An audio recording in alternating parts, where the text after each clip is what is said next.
नमस्कार साथियों, मैं मनीष भारती संस्कृति आईएएस में आप सभी का स्वागत करता हूं। साथियों, जैसा कि आप सभी जानते हैं 72वीं बीपीएससी प्रारंभिक परीक्षा को ध्यान में रखते हुए अब हम लोग प्रैक्टिस सेशन कर रहे हैं। आज 5वां लेक्चर होने वाला है और हम लोग प्रत्येक दिन क्या करते हैं, 15 क्वेश्चन लाते हैं जो 15 अलग अलग टॉपिक से होता है और उसका मिलकर के समाधान करते हैं। अब चलिए बिना किसी देर के आज शुरुआत करते हैं पहले प्रश्न से। मैं आप में से सभी लोग जितने भी कमेंट कर रहे हैं सभी का पर्सनली कमेंट देख रहा हूं और मुझे बहुत अच्छा लग रहा है कि आप सभी बहुत अच्छे रिस्पांस दे रहे हैं।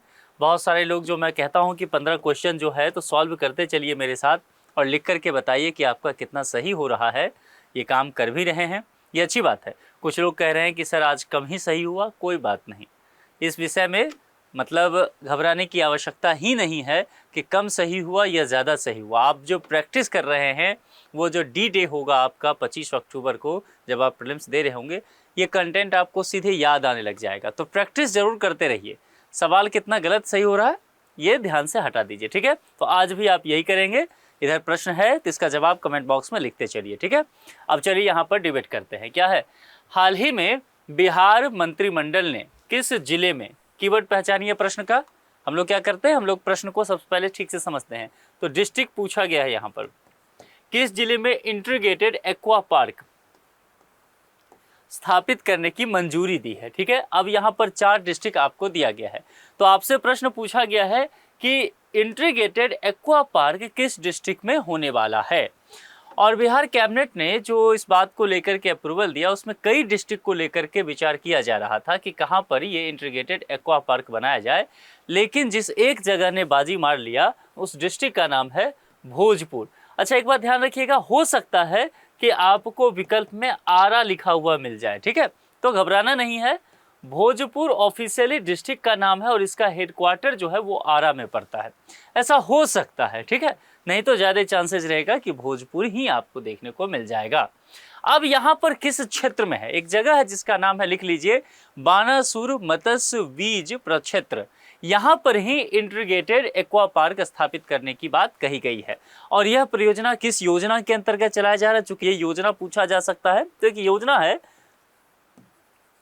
प्रधानमंत्री, लिख लीजिए, मत्स्य योजना। ज्यादा चांसेस इस बात को लेकर के भी है कि आपसे योजना पूछ लिया जाए कि किस योजना के अंतर्गत ये काम किया जा रहा है। लागत नहीं ज्यादा चांसेस है मेरे ख्याल से पूछने का, लेकिन अगर मान लीजिए पूछ ही दे तो आपको ये पता होना चाहिए 31.25 करोड़ इतने लागत से इसका निर्माण यहाँ पर किया जाएगा। अब एक लेवल आगे जरा बढ़िए, यहाँ देखिए, ये तो हो गया फैक्ट, ये योजना कैसे चलेगा, किस तरह से ये पार्क बनेगा, लेकिन ये समझना है ना कि ये इंटीग्रेटेड एक्वा पार्क होता क्या है ना। और दूसरी बात, ये इंटीग्रेटेड शब्द का क्यों इस्तेमाल है। मैं अगर आपसे ये पूछ लूं कि ठीक है जनाब ये बता दीजिए कि ये इंटीग्रेटेड क्या है, क्योंकि देखिए ये हो सकता है ना कि स्टेटमेंट वाला क्वेश्चन आएगा। आप में से बहुत सारे लोग ये लिख भी रहे हैं कि सर फैक्ट तो अब कम ही पूछता है, हालांकि 69th बीपीएससी का प्रश्न देखेंगे तो उसमें स्टेटमेंट वाले ज्यादा प्रश्न थे, तो और उसके बाद फिर फैक्चुअल ही आया। इसीलिए हम लोग दोनों ही तरह से प्रैक्टिस कर रहे हैं और एग्जाम जैसे करीब आएगा तो मैं आपको स्टेटमेंट वाले ज़्यादा क्वेश्चन दूंगा, ठीक है। तो अगर स्टेटमेंट बने तो ये आपसे पूछा जा सकता है कि इंटीग्रेटेड फिर क्या होता है। एक्वा पार्क तो समझ में आ रहा है कि मत्स्य पालन होगा, जलीय कृषि की बात की जा रही है ना। तो यहाँ पर देखिए, चूंकि मैंने अभी अभी आपसे कहा कि 2 चीज़ें, एक तो मत्स्य पालन जैसा कि इस योजना के अंतर्गत है और दूसरा जलीय कृषि को लेकर के बात की गई है। तो इस दोनों चीज़ों को जोड़ करके अगर देखें तो उसका आधुनिकीकरण और यहाँ पर विकास किया जाएगा, इसीलिए इसको इंटीग्रेटेड कहा गया है, ठीक है। तो इस चीज़ को आपको ध्यान रखना है। बी विकल्प भोजपुर के साथ चलेंगे, आगे बढ़ जाए। कोपेन के जलवायु वर्गीकरण के अनुसार, यह प्रश्न बेहतर है, अच्छा है, एक बार मैंने इसको आपसे कराया था ज्योग्राफी पढ़ाते हुए, इसको आप 3 स्टार डाल लीजिए। कोपेन के जलवायु वर्गीकरण है ना, क्लाइमेट का जो क्लासिफिकेशन होता है उसके अनुसार कहा गया है उत्तर बिहार की जलवायु किससे प्रदर्शित की जा सकती है। ध्यान रखना है क्या पूछा गया है, उत्तर बिहार, यानी कि अगर बिहार का मैप हम ये बनाते हैं ये वाला अगर इस तरह से, तो ये वाला हिस्सा गंगा के जो उत्तर की पूछा गया है, ये जो मिथिला वाला हिस्सा आप कह सकते हैं, इस एरिया को लेकर के कहा गया। और यहाँ ध्यान रखना है मौसम नहीं है, क्लाइमेट है। मौसम और क्लाइमेट में अंतर होता है वेदर में, ठीक है। मौसम हो गया अल्पकालिक चीज हुआ, क्योंकि अल्पकाल में गर्मी है, वर्षा है, उसको आप मौसम कहते हैं।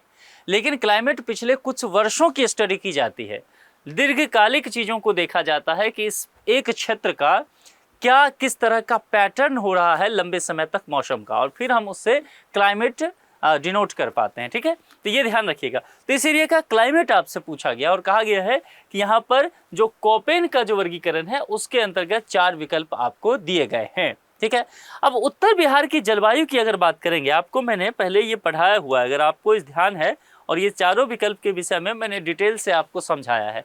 तो इसको जो वर्गीकरण के अंतर्गत रखा जाता है ये CWG के अंतर्गत, यानी कि ए विकल्प के साथ जाएंगे। अब ये क्या होता है, ये किसके अंतर्गत आता है? दरअसल इस तरह के जलवायु को हम कहते हैं कि मानसून प्रभावित आर्द्र उपोष्ण कटिबंधीय जलवायु।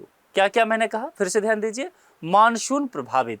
तो पहली बात क्या है कि यहाँ पर मानसून का प्रभाव होना चाहिए इस पूरे क्षेत्र पे। तो वो तो कुल मिलाकर के देखेंगे तो पूरे आपको उत्तर बिहार में देखने को, उत्तर बिहार के साथ साथ पूरा उत्तर भारत में देखने को मिलेगा।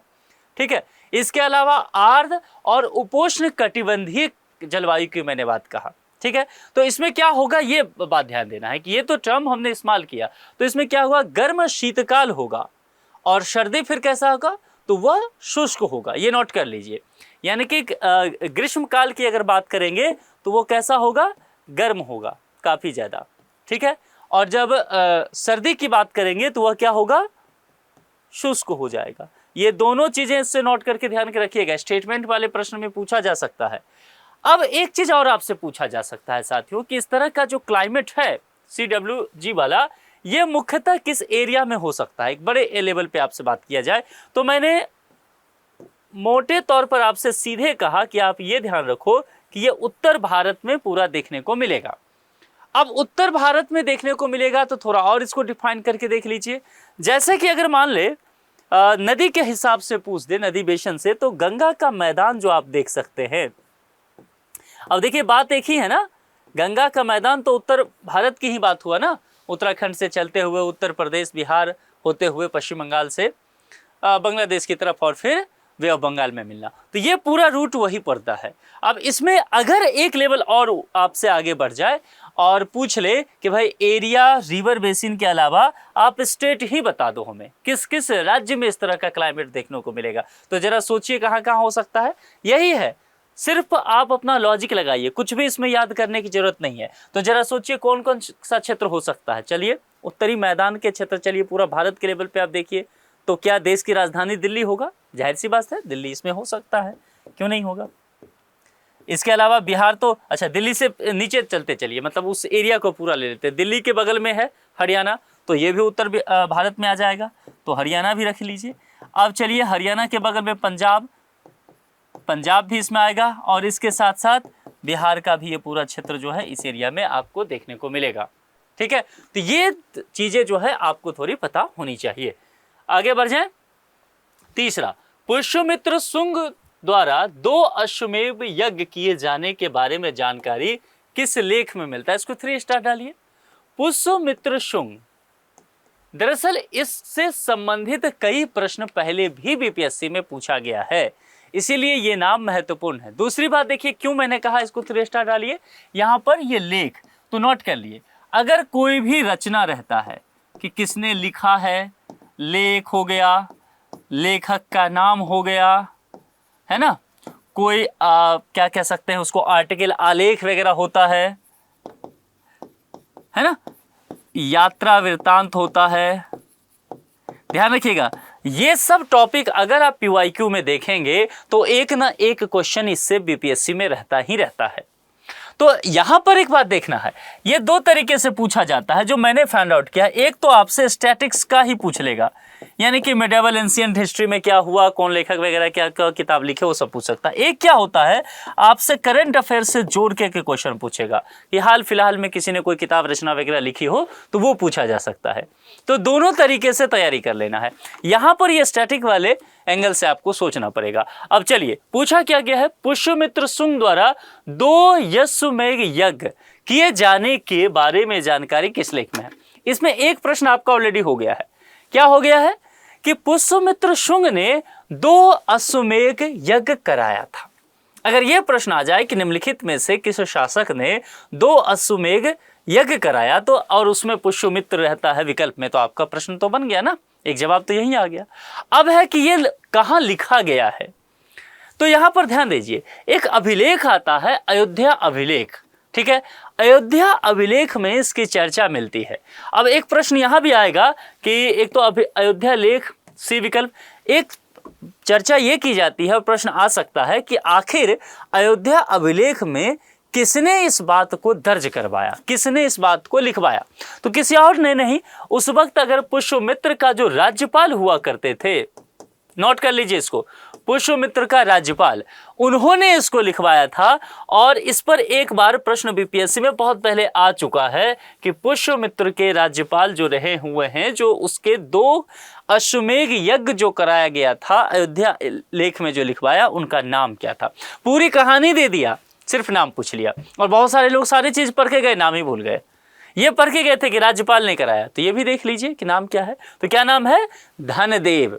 इन्होंने, इनके कहने पर ये लिखवाया गया था। ध्यान देना है, ये लेखक नहीं है, लिखवा रहे हैं उस लेख में, राजा महाराजा ये सब करवाते थे अपना, है ना। इस लेख में क्या है कि पुष्यमित्र के द्वारा 2 अश्वमेध यज्ञों का स्पष्ट रूप से उल्लेख किया गया है। अब यहां पर भी कुछ बातें कही गई है। इसमें कहा गया है कि जिसमें से पहला यज्ञ उन्होंने मगध का शासक बनने के बाद कराया। तो ध्यान दीजिए, इसमें कहा गया है कि 2 अश्वमेध यज्ञ है। तो चलिए, अब यहां से पूछा जा सकता है कि पहला कब, तो मगध का शासक जब ये बन जाते हैं, वही मगध जो 16 महाजनपद में सबसे महत्वपूर्ण है, महाजनपद काल में सबसे समृद्धशाली शक्तिशाली है, वह मगध का शासक जब पुष्यमित्र शुंग बनता है, तो ये फिर ये 1 अश्वमेध कराते हैं। लेकिन दूसरा क्या होगा, तो जब यवनों पर विजय प्राप्त किया था इन्होंने, लिख लीजिए इसको, यवनों पर विजय प्राप्त करने के पश्चात, इस खुशी में कि भाई हमें कौन हरा सकता, यह अश्वमेध यज्ञ क्या होता, आपने रामायण में इसके विषय में पढ़ा होगा, सुना होगा, है ना। भगवान श्री राम अश्वमेध यज्ञ करवाए, उसमें पुराने शासक वगैरह करवाया करते थे, उनकी प्रतिष्ठा समृद्धि में ये वृद्धि करता था। तो जब यवन को ये जीत लेते हैं, उसके बाद ये कहते हैं कि भाई मुझे हरा कौन सकता है, मगध को कौन परास्त कर सकता है। तो मगध शासक क्या है, पुष्यमेध यज्ञ करवा रहे होते हैं, दुनिया भर में अपनी जो है प्रसिद्धि और अपना क्षमता कैपेसिटी जो है वो दिखाया जाता है, खुद का भी और मगध का भी। मामला समझ में आ गया। कुछ भी इस पर पूछेगा बता दोगे। अगर कहीं भी आप करंट अफेयर्स वगैरह पढ़ रहे हो, जिस भी बुक से आप पढ़ो, वो आपकी चॉइस है, ठीक है। लेकिन अगर ये सब चीजें मिल जाएगा तो आपका ध्यान चला जाएगा, आप उसको हाईलाइट कर लोगे ताकि वो बाद में आप रिविजन कर सको, ठीक है। तो ये चीज ध्यान रखना। आगे चलो, हाल ही में किस राष्ट्रीय उद्यान ने सीमावर्ती गांव के कारीगरों एवं महिला स्वयं सहायता समूहों द्वारा निर्मित उत्पादों की ऑनलाइन बिक्री हेतु, क्या है यहां पर जरा देखिए, ई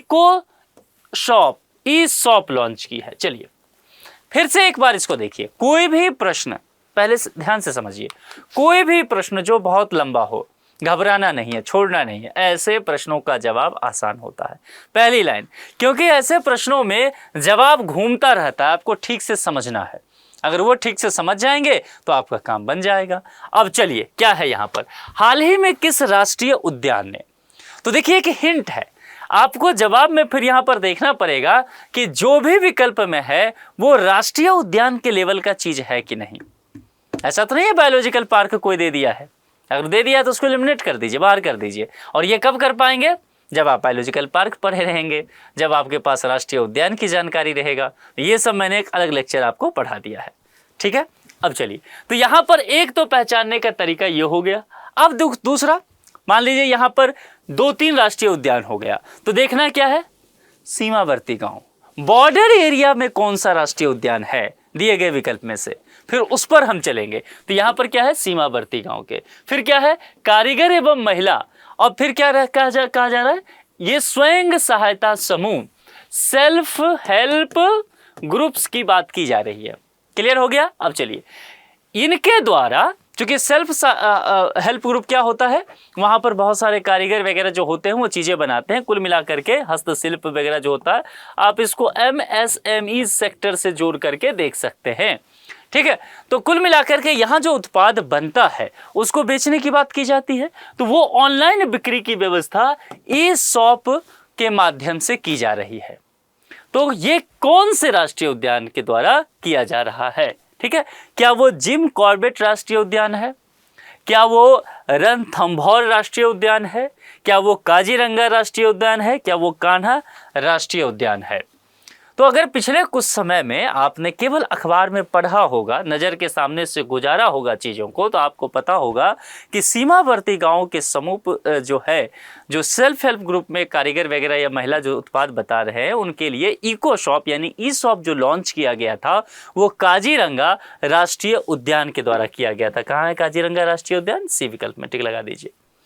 अब यहाँ पर कुछ बातें और हम लोग करेंगे, इसमें क्या क्या चीज़ होने वाला है।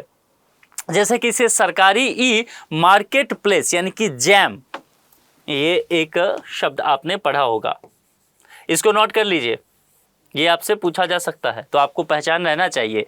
ई मार्केट प्लेस इसको कहा गया है, ठीक है, जैम। और दूसरा अमेजन, आप जानते हैं ई कॉमर्स प्लेटफॉर्म है, जैसे अमेजन फ्लिपकार्ट वगैरह होता है ना, तो जो शुरुआत किया गया है ये जैम और दूसरा अमेजन, ठीक है, कोई कंफ्यूजन नहीं आएगा। यहाँ पर ये शुरू किया गया है और यहाँ पर क्या हो रहा है कि इस एरिया के रहने वाले लोकल जो कारीगर हैं, महिला स्वयं सहायता समूह हैं, हाथों से बनाए हुए उनके जो चीज़ हैं हस्तशिल्प वगैरह, उस उत्पाद को ऑनलाइन वो क्या करते हैं, इस प्लेटफॉर्म पे डाल दिया।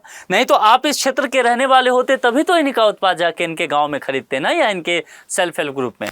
लेकिन अब ऑनलाइन हो गया, तो आप अगर बेंगलोर में भी बैठे हैं, आप अगर उड़ीसा में भी हैं, तमिलनाडु में भी है, तो ऑनलाइन इनका उत्पाद आप क्या कर सकते हैं, ऑर्डर करा सकते हैं, जैसे आप बाकी उत्पाद कराते हैं।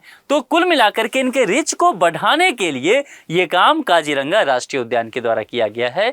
ये बहुत अच्छा एक पहल भी है, तो इसको ऐसे भी याद रखना है। चलिए पांचवा, निम्नलिखित में से कौन सी नदी फतुहा के पास गंगा में मिलती है?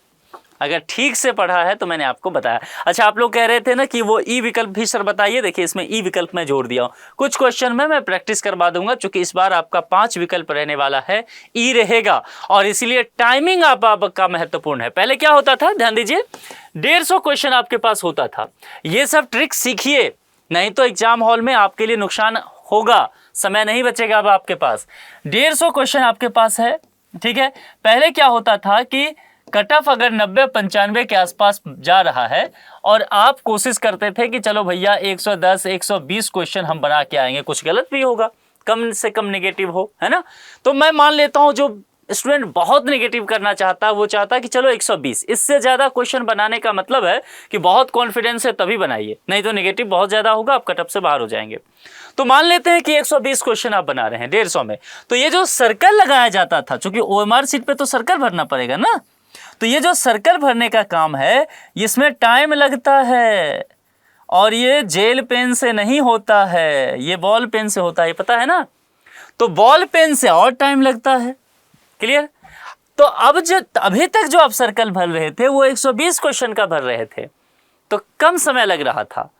अब जो सर्कल भरना पड़ेगा वो 150 के 150 क्वेश्चन का भरना पड़ेगा, क्योंकि अभी तक जिसका जवाब आपको पता था उसका सर्कल भरते थे, अन्यथा बाकी का आप छोड़ देते थे। ई विकल्प के लिए मतलब विकल्प था ही नहीं, आप छोड़ देते थे कि मेरे को इसका जवाब नहीं देना है। लेकिन अगर अब जवाब नहीं भी देना है तो उसका विकल्प ई रहा करेगा, तो आपको ई वाला सर्कल भरना ही भरना है। तो कुल मिलाकर के अब आपको 150 सर्कल भरने हैं, ध्यान रखिएगा, जवाब आए चाहे ना आए। तो अब आपके लिए टाइम का मैनेजमेंट करना ज़्यादा ज़रूरी है। तो कुछ OMR सीट का प्रिंट करवा लीजिए और सर्कल भरने की प्रैक्टिस कीजिए, और देखिए कि 1 मिनट में कितना सर्कल भर पाते, 5 मिनट में कितना सर्कल भर पाते, चूँकि भरना तो अब 150 है, तो प्रैक्टिस ज़रूरी है, ठीक है। तो ध्यान रखना है। तो इस हिसाब से मैं कह रहा हूँ कि अगर आपको ये ध्यान होगा कि गंगा नदी वगैरह का या नदियों का पूरा बिहार में कहाँ कहाँ कौन सी नदी है, तो एक पूरा लेक्चर मैंने लिया है, उसमें लेक्चर में जाइए, बिहार की प्रमुख नदियां टाइटल होगा, उसको एक बार देख लीजिए कहाँ कौन सी नदी बिहार में प्रमुख नदियां बहती है। अब चलिए यहाँ कुल मिला के क्या पूछा गया, जरा सोचिए तो। आपसे पूछा गया है संगम कहाँ हो रहा है। भाई 2 नदी या 2 से अधिक नदी जहाँ मिलेगी उसको हम लोग संगम बोल देते हैं, ठीक है। तो कहा गया है कि कौन सी नदी फतुहा के पास। तो पहले नदी की स्थिति देखिए, और ई वाला विकल्प भी आपके पास यहाँ पर है, सोन, पुनपुन, सकरी या बालन, ठीक है। कौन सी नदी फतुहा के पास। तो 4 नदियों का नाम अब आपको देखने को मिल रहा है। अगर आपको फतुहा पता है तब तो काम बन जाएगा, नहीं तो फिर आपको काम यहाँ से नदी से ही पता चलने वाला है। क्लियर हो रहा है?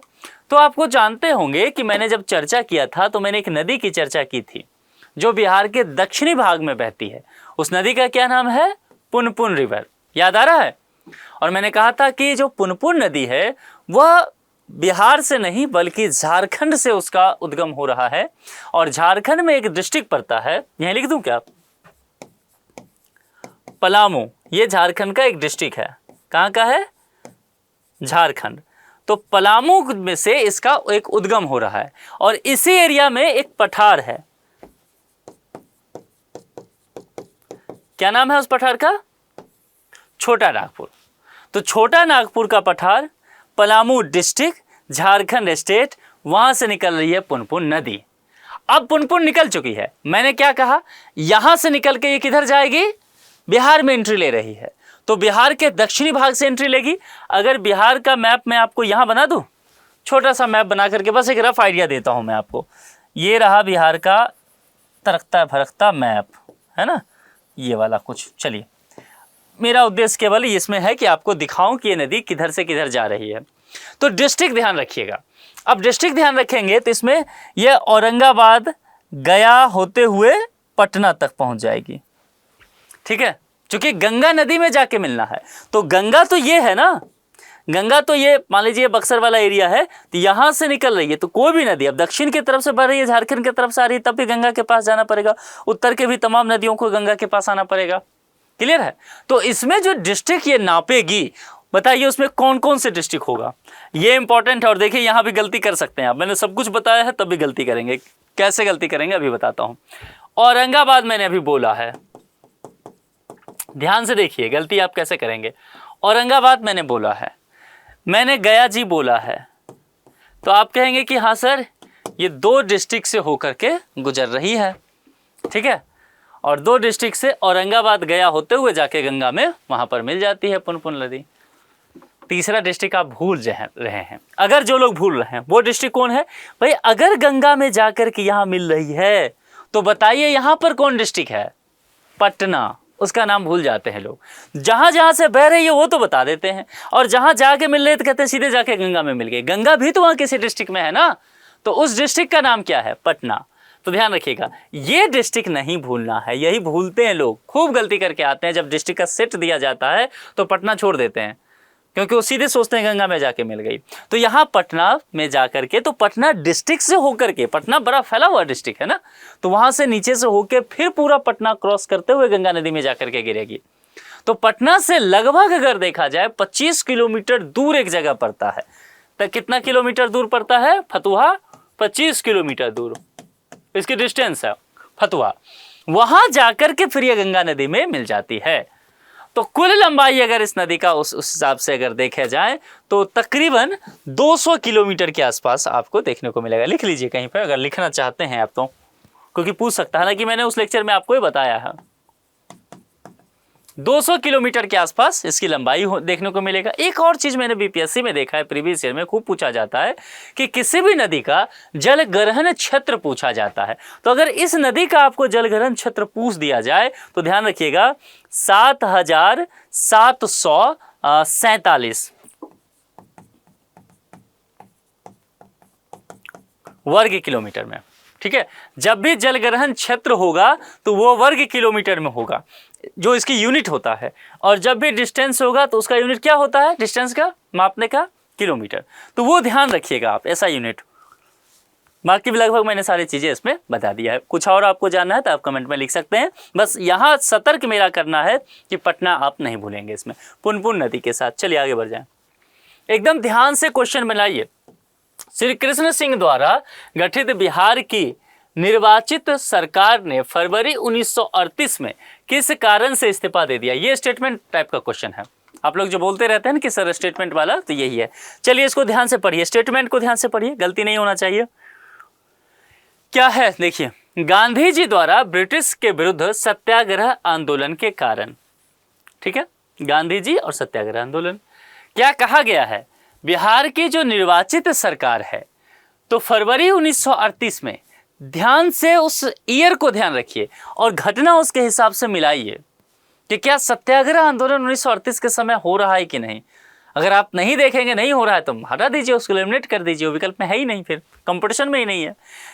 भारत की आज़ादी के आंदोलन में भाग लेने के कारण, ठीक है, राजनीतिक कैदियों को छोड़ने के कारण, उपर्युक्त में से एक से अधिक और उपर्युक्त में से कोई नहीं। एक ट्रिक बताता हूं, ये जो दो तरह के विकल्प होते हैं ना, उपर्युक्त में से एक से अधिक या कोई नहीं, इसके सही होने के चांसेस मुश्किल से 10% के आसपास होता है। मैं ऐसा नहीं कह रहा हूं कि कोई भी प्रश्न इस विकल्प का सही होता ही नहीं है, चांसेस बहुत कम है। 90% चांस है कि इस तरह का जो ऑप्शन होता है वो गलत होता है। तो दो एलिमिनेट ऐसा ही कर देंगे आप, ठीक है। चलिए अब ऊपर से देखेंगे, सत्याग्रह आंदोलन के कारण, तो भैया 1938 में चल रहा है ये सत्याग्रह आंदोलन, 1920 के आसपास चल रहा है, कोई तारतम्य है ही नहीं, तो ऐसे ही एलिमिनेट कर दिए ना। मॉडर्न हिस्ट्री आप सबने पढ़ा है, गांधी जी का जो आंदोलन का चरण है उस पर ध्यान रखिएगा। 3 आंदोलन जो गांधी जी मुख्यतः करते हैं, अगर बिहार के हैं और बीपीएससी दे रहे हैं तो चौथा भी एक आपको याद होना चाहिए, वो 1917 वाला तो आप जानते ही हैं, चंपारण आंदोलन है ना, जिसमें राजकुमार शुक्ल गांधी जी को बुला के ले जाते हैं और डायलॉग मारा जाता है। क्या मारते हैं, बिहार के लोग तो और मारते हैं डायलॉग, कहते हैं कि भाई बिहार जो आए थे वो मोहनदास करमचंद गांधी आए थे, लेकिन बिहार ने उनको महात्मा गांधी बना दिया बिकॉज ऑफ चंपारण सत्याग्रह, ठीक है। क्योंकि यहाँ पर आकर के वो किसानों के साथ जो तिनकठिया प्रथा वगैरह थी उसके अगेंस्ट में ब्रिटिश से लड़ते हैं।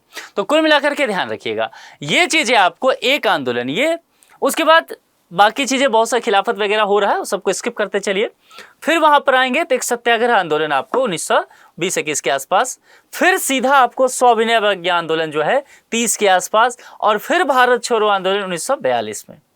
तो गांधी जी के आंदोलन का जो है ना चरण है, 10 साल के आसपास का गैप है उनके आंदोलन में। बहुत रणनीतिक तरीके से उन्होंने आंदोलन किया था, और बिहार से हैं तो 1917 वाला ध्यान रखिएगा। चलिए अब यहाँ पर विकल्प हमने देख लिया, इस दोनों को तो हम तो ऐसे ही बाहर कर दिए, और इस तीनों पर विचार करते हैं, ये तो ऐसे ही डेट से ही आपने बाहर कर दिया। देखिए ध्यान से समझिए, यहाँ निर्वाचित सरकार की भी तो बात की गई है। वर्ष 1937 में चुनाव वगैरह जब हो जाता है तो श्री कृष्ण बाबू के नेतृत्व में, श्री कृष्ण सिंह को ही श्री कृष्ण बाबू कहा जाता है, प्यार से लोग कहते हैं, उनके नेतृत्व में बिहार में प्रथम मंत्रिमंडल का गठन वगैरह हो जाता है। अच्छा ये कौन यहाँ पर जीतती है, कौन सी पार्टी, नोट कर लीजिए, कांग्रेस। तो बिहार में कांग्रेस मंत्रिमंडल का गठन हो गया। अब पदभार संभाल लिया गया। मंत्रिमंडल ने ब्रिटिश सरकार से बिहार के राजनीतिक कैदियों को बिना शर्त तुरंत रिहा करने की मांग की, ठीक है। जब बिहार के ब्रिटिश गवर्नर ने कानून और व्यवस्था का हवाला देकर के इस मांग को क्या कर दिया, ठुकरा दिया, भाई मानने से इनकार कर दिया। तो जो उस वक्त के वायसराय थे और गवर्नर थे, उन पर दबाव बनाने के लिए क्या किया गया, इन लोगों ने कहा कि भाई इस स्थिति में हम यहाँ से, मतलब इस सरकार से ही पूरी तरह से इस्तीफा दे देते हैं। तो यहाँ पर ध्यान दीजिएगा, ये जो विकल्प आपका था कि राजनीतिक कैदियों को छोड़ने के कारण, तो ये वाला कंडीशन आपका सी विकल्प जो है वो फिर सही होने वाला है, ठीक है, समझ में आ गया। तो और नहीं भी अगर आ रहा था तो दो विकल्प ऐसे ही बाहर कर दिए, इसको ऐसे ही बाहर कर दिए टाइम के कारण। और आज़ादी के आंदोलन में भाग लेने के लिए आपको नहीं लगता है कि ऐसे ही बहुत ही एब्स्ट्रैक्ट टाइप का स्टेटमेंट दे दिया है, भाई आज़ादी के आंदोलन तो बहुत लंबा चला है, कहाँ से कहाँ क्या टाइमलाइन आपको इसलिए दे दिया है ना। तो इस लिहाज से सोचिए कि एक घटनाक्रम बहुत महत्वपूर्ण हुआ था राजनीतिक कैदियों, और इन्होंने कहा कि कोई शर्त नहीं है, आपको छोड़ना ही होगा। बिहार का इंटरनेट घनत्व तो कितना है, नोट कीजिए, 5 स्टार लगा दीजिए, सीधा जनगणना चल रहा है ना, तो इस तरह के प्रश्न पूछे जाने के ज़्यादा चांसेस रहने वाले हैं। और बिहार का जो इंटरनेट घनत्व है साथियों वो 43.10% है, अगर प्रतिशत में देखा जाए। अच्छा मुझे बताइए, कमेंट बॉक्स में लिख के बताइए, इंटरनेट घनत्व होता क्या है, इंटरनेट डेंसिटी क्या होता है इसका मतलब। देखिए अगर कोई खास एरिया है, ठीक है, जैसे कि एक डिस्ट्रिक्ट उठा लेते हैं, DBG दरभंगा का उठा लेते हैं, मैं दरभंगा से हूं तो मैं दरभंगा डिस्ट्रिक्ट का ज़्यादा ले लेता हूं, आप रोहतास से होंगे, पटना से होंगे तो अपने डिस्ट्रिक्ट का उठा लेते होंगे। तो चलिए दरभंगा डिस्ट्रिक्ट का अगर उठा लिया, यानी कि एक खास क्षेत्र का हमने उठा लिया, और हमने देखा कि यहाँ रहने वाले जो लोग हैं, पीपल हैं, वो उन लोगों में पर 100 लोगों में 100 लोगों में कितने लोग ऐसे हैं जो क्या करते हैं, इंटरनेट का उपयोग करते हैं। ठीक है, उन लोगों की संख्या। तो हमने देखा कि भाई दरभंगा में 100 लोग हैं और इस 100 लोग में तकरीबन 43 से कुछ ज्यादा एवरेज निकाला हमने, तो 43.1 पड़ा। तो हमने कह दिया कि भाई दरभंगा डिस्ट्रिक्ट में इंटरनेट उपयोग करने वाले लोगों की संख्या जो है, अगर ऐसे संख्या में देखा जाए तो 43 है, परसेंटेज के आधार पर देखेंगे तो 43% है। ऐसे ही इसको बिहार लेवल पे सोच लीजिए, दरभंगा को रिप्लेस करके यहाँ पर बिहार कर दीजिए, तो आप देखेंगे बिहार में पर 100 में से 43 लोग इसका इस्तेमाल कर रहे हैं। मामला समझ में आ गया, कोई दिक्कत नहीं है। बिहार का जनसंख्या घनत्व 2011 के अकॉर्डिंग कितना है, ध्यान दीजिएगा। हमारे पास जो पुराना सेंसस का डेटा है वो 2011 का ही है। हमारे देश में हर 10 साल पे सेंसस का काम होता है। तो आप कहेंगे कि आप कह रहे हैं कि 2011 में, लेकिन 10 साल बाद तो 21 हो गया था, तो 21 का डेटा होना चाहिए था। पर साथियों, 21 में कोविड-19 का दौर था, तो केंद्रीय गृह मंत्रालय सेंसस कराने का काम कराती है। ये भी एक पॉइंट है आपका, नोट कर लीजिए। लेकिन वो नहीं हो पाया। क्यों नहीं हो पाया? कोविड-19 की वजह से। ये भी एक पॉइंट है, नोट कर लीजिए। तो सेंसस कब हो रहा है? अभी 2027 में। कल मैंने समझाया था कि 2 फेज में हो रहा है, क्या क्या हो रहा है। तो हमारे पास डेटा क्या है? 2011 का ही डेटा है। तो कोई भी पॉलिसी मेकिंग का काम करेंगे किस डेटा पर करेंगे? 2011 को बेस बना के करेंगे। क्लियर हो रहा है? तो यहाँ पर 2011 के अकॉर्डिंग आपसे कहा गया है कि बिहार का पॉपुलेशन डेंसिटी कितना है, इसलिए 2011 ब्रैकेट में है। समझ में आया? हिंट दिया गया है इस प्रश्न में आपको सेंसस का डेटा देख करके बताने के लिए। ध्यान रखिएगा। अब ये जो उत्तर प्रदेश में पिछला जो RO-ARO का एग्जाम हुआ था, एक एग्जाम तो कैंसिल हो गया था, फिर जो दोबारा री एग्जाम हुआ था उसमें डिट्टो यही प्रश्न था। मतलब उसमें केवल बिहार नहीं पूछा था, उसमें ऐसे पूछा गया था कि देश में कौन सा ऐसा राज्य है जिसका जनसंख्या घनत्व सबसे अधिक है, और ब्रैकेट में 2011 उसमें भी डाल दिया गया था, यानी कि 2011 के जनगणना के आधार पर। और उसमें 4 विकल्प था, एक बिहार भी था, तो जाहिर सी बात है बिहार उसका आंसर होने वाला था। तो अभी RO में पूछा, उत्तर प्रदेश में PCS में पूछ लिया, तो यहाँ पर भी बिहार में चांसेस रहने वाला है, जनगणना भी हो रहा है। चलिए आगे एक और बात बताता हूँ। बिहार जो 2011 के आधार पर साथियों देखा जाए इस देश में फर्स्ट नंबर पे है पॉपुलेशन डेंसिटी में, यानी कि जनसंख्या घनत्व में बिहार इस देश में सबसे अव्वल रहा है। ठीक है, बिहार की कुल अगर जनसंख्या देखा जाए तो तकरीबन 2011 के अकॉर्डिंग अगर देखेंगे तो 10 करोड़ 40 लाख के आसपास आप रख सकते हैं, समथिंग और इसमें ऐड कर दीजिए, तकरीबन 99,452। एग्जैक्ट डेटा अगर आपको जानना है तो हजार में देखेंगे तो 99,000 और 452, ये जो है 2011 के अकॉर्डिंग बिहार का एग्जैक्ट आंकड़ा है जनसंख्या का। नहीं तो आप इतना भी ध्यान रखेंगे 10 करोड़ 40 लाख तो काम बन जाएगा। हजार में तोड़ना चाहें तो 1000 और संख्या में तोड़ना चाहें और 452, ये यहाँ पर संख्या है। ठीक है, अब यहाँ पर अगर पॉपुलेशन डेंसिटी निकाला जाए तो पॉपुलेशन डेंसिटी का देखेंगे साथियों तो वह आपको नजर आएगा 1106 व्यक्ति पर वर्ग किलोमीटर।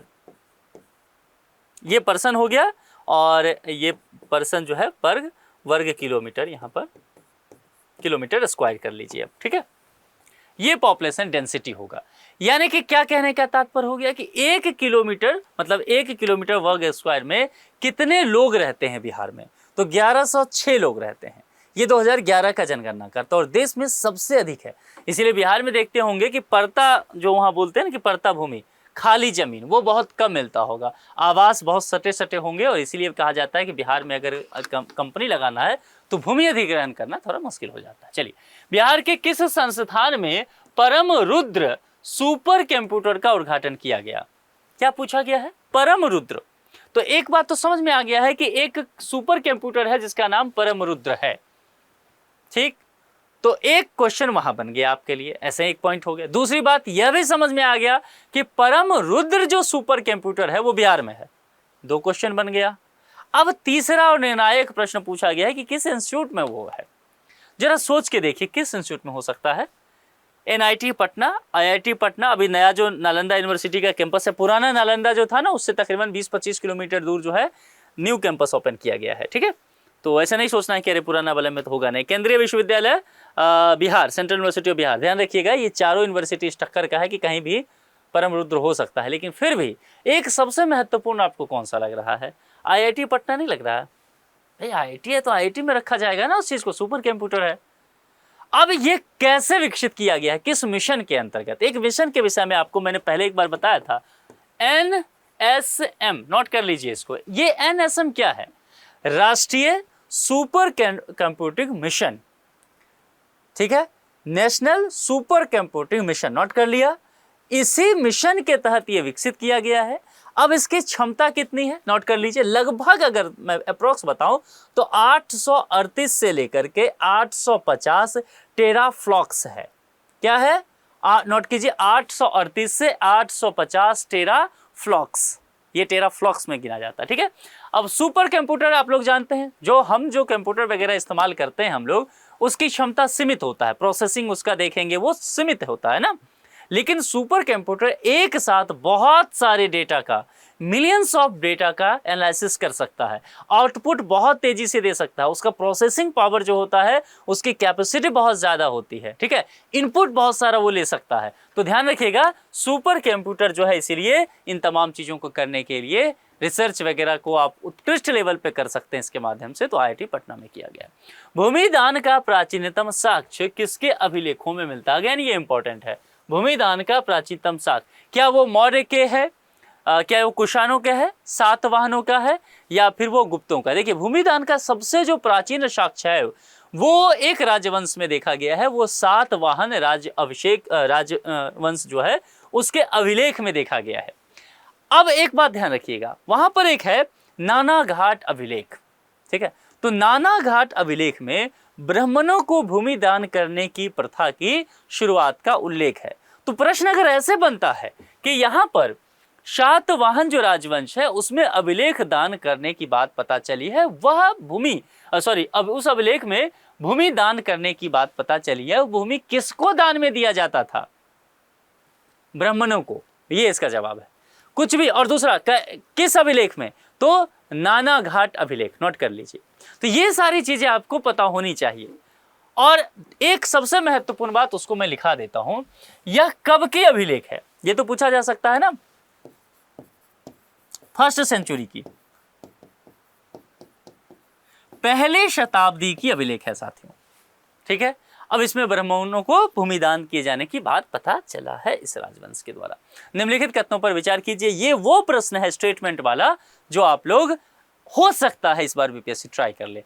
69th में आया था प्रीलिम्स में, बीपीएससी में। यूपीपीसीएस यही पैटर्न अपनाता है, यूपीएससी का यही पैटर्न है, तो हो सकता है बीपीएससी ट्राई करे। हालांकि इस बार चांसेस कम है। इस बार आपके क्वेश्चन जो होने वाले हैं ना, वो इजी टू मॉडरेट रहने वाला है। बहुत कठिन क्वेश्चन बीपीएससी नहीं पूछेगी इस बार। वजह आप समझ रहे होंगे, बहुत सारे स्टूडेंट प्रोटेस्ट वगैरह हुआ है। बीपीएससी नहीं चाहेगी कि बहुत ज़्यादा गवर्नमेंट को परेशान कर दिया जाए। ऐसे ही बिहार में चल रहा है, गर्दनी बाग में प्रोटेस्ट है ना, छात्रों के द्वारा। निम्नलिखित कथनों पर विचार कीजिए, उपयुक्त कथनों में से कौन सा सही है? 3 यहाँ पर स्टेटमेंट है, ठीक से पढ़िए। रेडियो कार्बन डेटिंग, एक एक चीज ध्यान से पढ़ना पड़ेगा। रेडियो कार्बन डेटिंग कार्बनिक पदार्थों की सटीक आयु के आकलन हेतु उपयोग की जाने वाली एक वैज्ञानिक पद्धति है। चलिए, मतलब रेडियो कार्बन डेटिंग जो है, क्या वो कार्बनिक पदार्थों की आयु जानने के लिए हम लोग उसका इस्तेमाल करते हैं क्या? ये आपसे पूछा गया है और सही है कि नहीं ये कहा गया है। जब कोई कार्बनिक इकाई या इकाई में वस्तु आप मान के चलिए जीवित होती है, तब उसका शरीर कार्बन 14 परमाणुओं को अवशोषित और साथ ही उत्सर्जित करता रहता है। ये दूसरा स्टेटमेंट है। तीसरा, कार्बन 14 की हाफ लाइफ लगभग कहा गया है 9700 वर्ष क्या है। ये 2-3 बातें आपके समक्ष लिखा गया है। आपने अच्छा, इस प्रश्न को क्या कीजिए ना, लगा दीजिए 5 स्टार। इसीलिए कह रहा हूं कि लास्ट ईयर का अगर आप देखेंगे तो लास्ट ईयर में एक सब्जेक्ट ने सबको चौंका दिया, वो था केमिस्ट्री का क्वेश्चन। अचानक से ऐसे केमिस्ट्री का क्वेश्चन साइंस सेगमेंट में बम्बार्डिंग होने लग गया कि सब परेशान हो गए। यूजीसी नेट टाइप का क्वेश्चन जो है उठा करके दे दिया था बीपीएससी ने। इस बार ऐसा हो सकता है कि केमिस्ट्री और प्लस थोड़ा बायो का सेगमेंट मिला करके आपसे क्वेश्चन दिया जा सकता है। तो इस तरह के क्वेश्चन जो है ना, टॉपिक, वो आपके लिए इंपॉर्टेंट होगा। अच्छा, रेडियो कार्बन डेटिंग के विषय में आप लंबे समय से पढ़ते आए हैं, मतलब स्कूल के समय से पढ़ते आए हैं। तो रेडियो कार्बन डेटिंग या उसको कार्बन 14 डेटिंग कार्बनिक पदार्थ जो कहिए, उसकी सटीक आयु के आकलन हेतु प्रयोग की जाने वाली एक वैज्ञानिक पद्धति है। ये हम सब पढ़ते आए हैं, तो इसमें कुछ ज़्यादा मुझे बताने की आवश्यकता आपके लिए है ही नहीं। अब दूसरा बात, जब कोई कार्बनिक इकाई यानी कि वस्तु को लेकर के इसमें चर्चा किया गया है दूसरे स्टेटमेंट पर, जीवित होता है, तब क्या वाकई उसका शरीर जो है कार्बन 14 परमाणुओं को अवशोषित और साथ ही उत्सर्जित करने का काम करता है? ये बात जो है सही है। ठीक है, तो ये स्टेटमेंट भी सही हो गया, क्योंकि ध्यान रखना है जब यह मृत हो जाता है तो यह प्रक्रिया पूरी तरह से बंद हो जाएगा और उसमें मौजूद कार्बन 14 का फिर क्या होना शुरू हो जाएगा? क्या होना शुरू हो जाएगा? क्षय होना शुरू होगा। ठीक है, जब तक जीवित है तब तक ऐसा नहीं होगा। अब ध्यान रखना है, कार्बन यानी कि ये दो स्टेटमेंट सही हो गए। दोनों स्टेटमेंट देखिए किसमें है ये भी सोचना है, तो केवल एक जो है यहाँ, लेकिन सही तो दोनों हुआ, तो ये विकल्प ऐसे निकल गया। एक और दो तो होना ही चाहिए, इसमें दो तो है लेकिन तीन भी है लेकिन एक नहीं है, तो ये भी गलत गया। एक दो तीन, हाँ डी वाला आपको फंसाएगा। अच्छा, सी में है एक और दो, अगर तीन ना हो तो ये सही हो जाएगा, और डी में लेकिन एक दो तीन है, दो तो है, तीन पर भी विचार करना पड़ेगा, यानी कि हमें थर्ड स्टेटमेंट के पास चलना पड़ेगा, नहीं तो आप एलिमिनेशन मेथड से निकाल सकते थे। तो अगर एग्जाम में ऐसा भी रहे ना तो सोचिएगा विकल्प पे, कोई निकल सकते तो निकाल दीजिए, सीधा आंसर निकालिए, आगे बढ़िए। लेकिन यहाँ पर चूंकि ये कोई देने से आपको फंसा दिया है तो देखना पड़ेगा। कार्बन 14 की हाफ लाइफ लगभग क्या 9700 वर्ष की आसपास का है? सोचिए, देखिए इसका जो हाफ अगर देखा जाए लगभग ना, वो 9700 नहीं बल्कि जो जानकारी प्राप्त है वो 5700 वर्ष के आसपास है। तो ये स्टेटमेंट फैक्चुअली इनकरेक्ट हो गया। ठीक है, तो यहां पर अब तीसरा भाई साहब जो बड़े शौक से आए थे, इज्जत पाने के लिए गए, सी विकल्प ही सही हुआ, एक और दो सही है। तो ऐसा प्रश्न जब भी आए तो इत्मीनान से सबसे पहले क्या करना है, ट्रिक समझिए। सबसे पहले स्टेटमेंट पढ़िए कि क्या कहा गया है, उसके बाद ये सब मत पढ़िए, यहां आइए कि कमांड क्या है। कमांड में पुछल्ले शब्द को देखिए कि कौन से सही है, सही नहीं है, ये सारी चीजें पर गौर करना है, पुछल्ले शब्द पे। उसके बाद स्टेटमेंट पे जाना है और स्टेटमेंट पढ़ते हुए यहाँ सही गलत लगाते चलिए। यहाँ लगाइए कोई स्टेटमेंट सही है गलत है देख लीजिए और फिर यहाँ पर टिक लगा के रख लीजिए। ठीक है, तो ये दोनों आपके पास सही आ गया। विकल्प के आधार पर फिर चुन करके और फिर उसमें टिक लगा करके सर्किल लगा लीजिए OMR शीट पे। ये पूरी प्रक्रिया करना है, यानी कि इस तरह के क्वेश्चन को सॉल्व करने के लिए थोड़ा सा समय और पेशेंस चाहिए होता है। ठीक है, चलिए global forest goals report 2026 important है, इसको 4 स्टार लगा लो आप। कोई भी रिपोर्ट सूचकांक इस तरह की चीजें हो वहां से पूछे जाने की संभावना रहता है। किस संगठन द्वारा जारी किया गया, ये इस तरह के प्रश्न रहते हैं कि कौन से ऑर्गेनाइजेशन ने इस तरह के रिपोर्ट वगैरह को जारी किया। तो यहाँ पर संयुक्त राष्ट्र पर्यावरण कार्य नहीं, संयुक्त राष्ट्र आर्थिक और सामाजिक मामलों का विभाग, यही है UN डेशा। ठीक है, ठीक है, तो बी विकल्प के साथ यहां पर आप जाएंगे। ग्लोबल फॉरेस्ट गोल्स रिपोर्ट 2026 जो है वो उसको UN डेशा यानी कि DESA और संयुक्त राष्ट्र वन फोरम, जो कि संयुक्त राष्ट्र वन फोरम का देखेंगे UN फॉरेस्ट फोरम, UNFF ये भी आएगा। ठीक है, यानी कि UN DESA and UNFF forest forum, ये दोनों मिलकर के तैयार किया जाता है संयुक्त रूप से और दोनों के द्वारा जारी किया जाता है। तो आप कहेंगे सर इसमें एक ही था आपने मार दिया, अरे भैया दूसरा कहीं है ही नहीं, दिख ही नहीं रहा है। तो जो है उसको तो सही मानेंगे ना, बैठ नहीं जाएंगे ना इसको, इस तरह के टॉपिक को लेकर के मोस्ट सुटेबल आंसर के साथ आपको जाना है। तो ये रिपोर्ट जो है संयुक्त राष्ट्र की रणनीतिक वन योजना 2017 से लेकर के 2030 के लक्ष्यों की प्रगति को भी दर्शाता है। कब से कब, ध्यान रखिए 2017 से लेकर के 2030 तक का। ये आपसे स्टेटमेंट में हो सकता है, पूछा जा सकता है। ये संयुक्त राष्ट्र की जो रणनीतिक वन योजना है उसकी बात की गई है। तो बी विकल्प के साथ यहां पर चलेंगे। आइए 13वां, बिहार का सर्वाधिक जनसंख्या घनत्व वाला जिला कौन सा? मुझे नहीं लगता इसको बताने की जरूरत है। अगर ये क्वेश्चन गलत हो रहा है तो ठीक से पढ़िए, और इसको मैं 5 स्टार भी कहूंगा। मैं इसलिए इसको 5 स्टार नहीं कह रहा हूं कि यही क्वेश्चन रिपीट होगा। इस तरह के क्वेश्चन आपसे पूछे जाएंगे, चूंकि जनसंख्या वाला जो मामला है, जनगणना सेंसस 2027 ये हो रहा है, ये आपसे पूछा जा सकता है। अच्छा देखिए यहां पर मैं जानता हूं कि आप लोग इसमें क्या टिक लगाएंगे, और मैं टेस्ट सीरीज वगैरह में देखता हूं कि स्टूडेंट क्या टिक लगाते हैं। 75% स्टूडेंट जाते हैं पटना में टिक लगा के आ जाते हैं, कहते हैं इस बार भाई तुम्हारा प्रीलिम्स कर रहा है, और भाई फंस जाता है। नहीं, शिवहर है ये, यही इसीलिए डाला गया है दोनों विकल्प आपको उलझाने के लिए। होता क्या है कि पटना चूंकि राजधानी है, लोग आम बोलचाल में पढ़ते हैं कि अरे राजधानी है, बिहार के चारों तरफ से लोग पटना में आते हैं, पटना ही तो एक शहर है, उसी का सबसे ज्यादा शहरीकरण हुआ है, वहीं तो लोग ज्यादा रहेंगे, और ये सारा लॉजिक दिमाग में सोच करके टिक लगा के आते हैं। शिवहर बहुत छोटा डिस्ट्रिक्ट है बिहार का। अगर 2011 के सेंसस के अकॉर्डिंग देखे जाए तो 2011 का सेंसस ये डेटा कहता है कि बिहार का सबसे अधिक जनसंख्या घनत्व वाला जो डिस्ट्रिक्ट है वो शिवहर है, और शिवहर की जनसंख्या घनत्व जो है वो 1880 व्यक्ति पर वर्ग किलोमीटर है। यानी कि पर वर्ग किलोमीटर में अगर देखा जाए तो 1880 लोग शिवहर में रहते हैं। पटना कहां से कंपीट कर पाएगा वहां पे? और इसकी वजह क्या है? शिवहर का साइज, डिस्ट्रिक्ट का साइज बहुत छोटा है इसका, ठीक है, नन्हा सा डिस्ट्रिक्ट तो है ही, तो कहां से इसको जगह मिलेगा, लोग तो हैं बहुत ज्यादा, तो इस वजह से ये है, ठीक है। तो ये ध्यान रखिएगा, पटना गलती नहीं करना है। इनमें से बिहार के प्रथम राज्यपाल कौन है ये तो आप लोग जानते होंगे ना, मुझे ये मत कहिएगा कि ये नहीं जानते हैं। इसको मैं 3 स्टार देता हूं, इसलिए कि प्रथम राज्यपाल, प्रथम मुख्यमंत्री, ये सब तरह की चीजें पूछी जाती है। प्रथम जो है पटना हाई कोर्ट के चीफ जस्टिस, बहुत सारे ये सब प्रश्न आए हैं, तो आप लोग बता देंगे जवाब। कमेंट बॉक्स में जल्दी से लिखना शुरू कीजिए। सर जेम्स डेविड शिफ्टन, मतलब मुझे बताते हुए ठीक नहीं लग रहा है, लेकिन बिहार में आया हुआ है प्रश्न, मेरे ख्याल से 2019-20 का अगर पेपर अगर आप देखें शायद उसी में था कि पहला ही क्वेश्चन एक सेट का था कि जिसमें बिहार के प्रथम मुख्यमंत्री कौन है ये पूछा गया था। कितना आसान क्वेश्चन था। तो ऐसे ही इस तरह क्या आ सकता है प्रश्न, ऐसे प्रश्न 150 में कम से कम 4-5 रहता है, एकदम फुल टॉस, थोड़ा सा प्रथम वाला पढ़ के जाइए, निकाल दीजिए।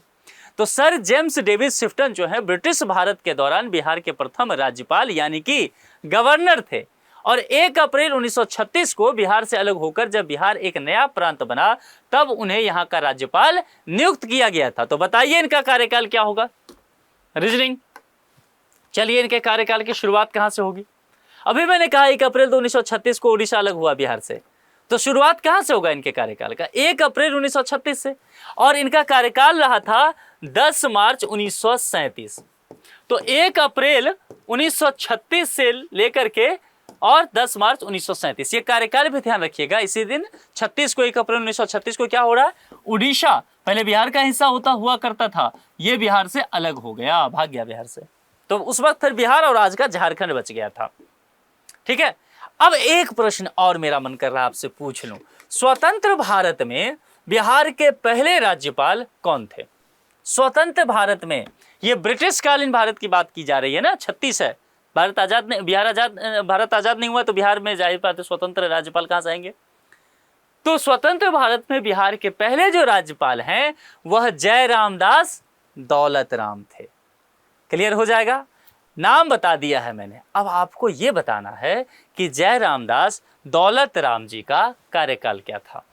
सब लोग कमेंट बॉक्स में लिखेंगे, जितने लिख रहे हैं, है ना, तो एक भी व्यक्ति बिना इसको लिखे हुए नहीं जाएंगे। अब देखते हैं कितने लोग सही कर पाते हैं। चलिए अब आखिरी प्रश्न आज का, शी मार्ट पहल के संबंध में निम्नलिखित कथनों पर आप सबको विचार करना है। चलिए, और मैंने क्या सिखाया था कि पहले यहां पढ़ना है, पुछल्ले शब्द को पढ़ना है, ये सब छोड़ के सीधा इधर आना है, कमांड पढ़ना है कि कथन में क्या कहा गया, कौन से सही हैं।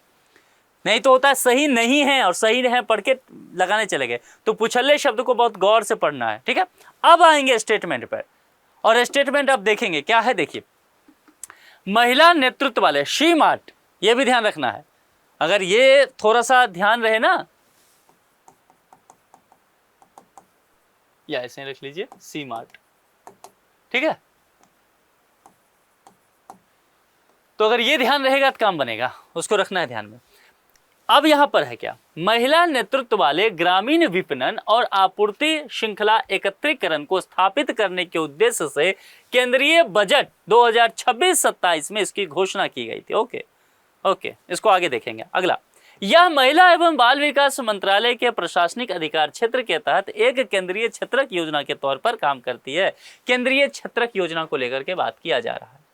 अब देखिए, शी मार्ट की बात कब की गई थी? सी मार्ट, सेल्फ हेल्प एंटरप्रेन्योर्स, है ना, इस जो इसमें खास करके महिलाओं को लेकर के बात किया गया था, और इसकी पहल वाकई केंद्रीय बजट 2026-27 जो आया था उसमें केंद्रीय वित्त मंत्री निर्मला सीतारमन जी के द्वारा किया गया था। तो पहला सही है, ये टाइमलाइन अगर आप पकड़ लेंगे तो आपका काम बन जाएगा।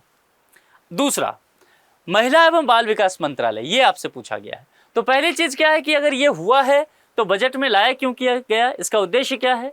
इसका उद्देश्य था महिलाओं में नेतृत्व का गुण लाना, और खास करके ग्रामीण महिलाएं जो हैं, जो विपणन यानी कि विपणन मतलब मार्केटिंग वगैरह का काम, आपूर्ति श्रृंखला लॉजिस्टिक वगैरह का काम, ये स्थापित करना था। और सेल्फ हेल्प ग्रुप से महिलाओं को कहीं ना कहीं जोड़ करके इस चीज़ को आगे बढ़ाना इसका काम था। तो सेल्फ हेल्प ग्रुप की भूमिका इसमें ज़्यादा होता है। ये महिला एवं बाल विकास मंत्रालय के तहत से इसे जोड़ करके नहीं देखा जाएगा। ए विकल्प के साथ जाएंगे, यानी कि इसमें केवल एक सही है, ए विकल्प। ठीक है, तो कुल मिलाकर के साथियों आज हम लोगों ने फिर क्या देखा, 15 टॉपिक देखा और 15 प्रश्न देखे हमने। ठीक है, और उसके आधार पर मिलकर के समाधान भी कर लिया। अब आप लोग मुझे कमेंट बॉक्स में लिख करके बताइए कि इस 15 में से कितने जवाब आपके सही थे। ठीक है, और दूसरी बात आप मुझे ये बताइए कि आप लोग किस तरह से तैयारी कर रहे हैं, कौन कौन सा पोर्शन आपको ऐसा लगता है जो जहां पर आप थोड़ा सा कमजोर स्थिति में है, आपको लगता है कि ये चीज़ आपका हो नहीं पा रहा है। जैसे कुछ लोगों ने कहा कि बायो का सेगमेंट या केमिस्ट्री का सेगमेंट उनका कमजोर है, तो मैं रोज़ क्या करता हूँ, 1-2 क्वेश्चन केमिस्ट्री वाला लेता रहता हूँ। जैसे आज मैंने कार्बन डेटिंग का लाया ना, ऐसे ही जो बीपीएससी ज़्यादा पूछता है, तो वो अगर आप मुझे बता देंगे कि योजना वाला दिक्कत है या रैंकिंग या कोई रिपोर्ट नहीं समझ पाते हैं, तो मैं डेली 1-2 क्वेश्चन लाऊंगा। धीरे धीरे आपके पास ऐसे 30-40 टॉपिक हो जाएंगे और आपका वो सेगमेंट कंप्लीट हो जाएगा। वो भी लिख के आप मुझे बता दीजिए और दोस्तों के साथ शेयर जरूर कीजिए। बाकी कुछ कहना चाहते हैं लेक्चर के बारे में तो वो भी कमेंट में लिख के बताइए। आज के लिए इतना है, जुड़ने के लिए आप सभी का बहुत बहुत शुक्रिया। Thank you so much.